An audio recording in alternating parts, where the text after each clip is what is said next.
Hey guys, part 3 is going to be a little short because now we have, we have assembled the horn type rotator, but apparently this motor is a bit too weak for the horn. And also, we upgraded a bit of the rotor tube. And also, it has a pretty good wind up here.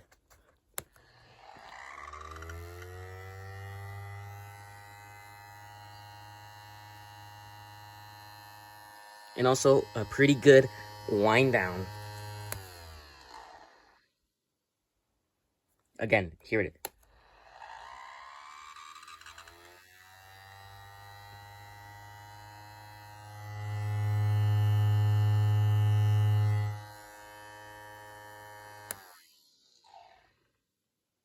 Yeah. So, and also, we have upgraded the rotor tube of the Hurricane because apparently the batteries were too heavy. Well, yeah, that was part 3. Okay, guys, see you later.